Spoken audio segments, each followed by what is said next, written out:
I did a bad thing and now I have to face the consequences.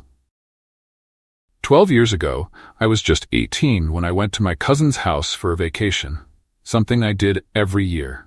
It was always a familiar routine, a break from my usual life. What made the visits even more enjoyable was the woman who lived next door. She was married, with 2 daughters, and her house had this warm, welcoming atmosphere. We often hung out at her place, watching movies, playing cards. She was kind, friendly, and if I'm being honest, I was smitten with her. I admired her beauty and how she seemed so at ease around me. There was an unspoken bond, or at least that's how I saw it. One day, while my cousins were out, I wandered over to her house. I found her alone, busy with her daily chores. We struck up a conversation, and it quickly turned into something deeper. She began opening up about her life, venting about her struggles. But while she poured her heart out, my mind wasn't on her words. I was focused on her. I started flirting, testing the waters, and when she didn't shut it down, I went further. I touched her back, slowly caressing her, and before I knew it, I leaned in, kissed her, and then hugged her. She froze for a moment, shocked, but when I didn't stop, she kissed me back. Things escalated quickly. We had sex, and to be honest, it was over embarrassingly fast. 15 minutes, tops. I know for sure I didn't satisfy her. Afterward, I was in shock at what had just happened. I quickly left and went back to my cousin's house, my mind racing.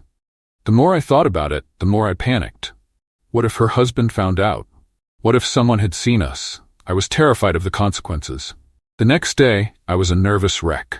But when I saw her again, she acted like nothing had happened. It was as if that moment between us didn't exist. I couldn't hold back my curiosity, so I asked her about it. She brushed it off, telling me it was a one-time thing and that I didn't need to worry. I was still just a teenager, she said, and there was no point in making a big deal out of it. She reassured me that she wouldn't tell anyone, and I should do the same. That gave me some relief, but it also left me feeling empty. I stayed at my cousin's for another 2 weeks before heading back home, and life moved on. I got busy with college, and we lost touch. The last time I saw her was at her daughter's wedding. We exchanged small talk, but she seemed distant, preoccupied with the event. I didn't think much of it at the time. Then, 2 years later, I got the news that shook me. My mother told me she had committed suicide. I was floored. I called my cousin immediately to find out what had happened. He explained that her husband had been abusive for years, both mentally and physically. Apparently, she had been struggling in silence, and my aunt had often seen her crying, pouring out her frustrations. Hearing this crushed me. I was consumed by guilt. In that moment, all I could think about was how I had completely ignored her pain that day. Instead of noticing her suffering, I selfishly pursued my own desires. I've often wondered why she went along with my advances. Maybe she pitied me, or maybe she was just too worn down to resist. I'll never know for sure. Looking back, I think I may have seen bruises on her body that day, under her clothes. But everything's a blur now. My mind could be blocking it out to protect me from the memory. The last time I saw her at that wedding, I remember she didn't look happy. She looked tired, drained. I've even gone as far as stalking her daughter's wedding photos on Facebook, hoping to see some glimpse of happiness on her face. But there was none. Rumors began to swirl after her death, whispers that her husband might have been involved.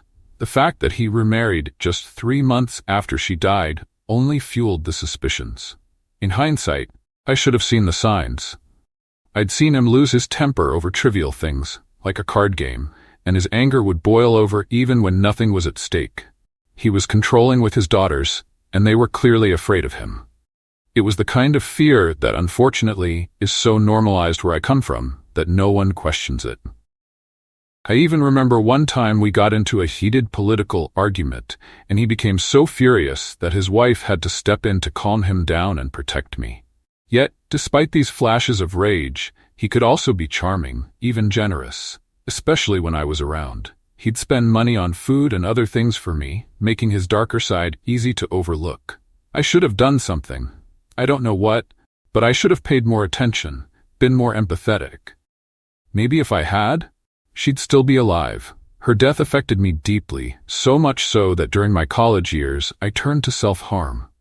I've carried this secret for years, never telling anyone, Not even my psychiatrist. The shame has always felt too heavy to share.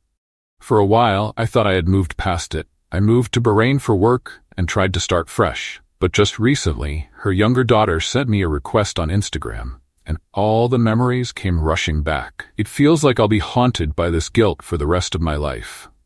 No matter how far I run, I can't escape what happened.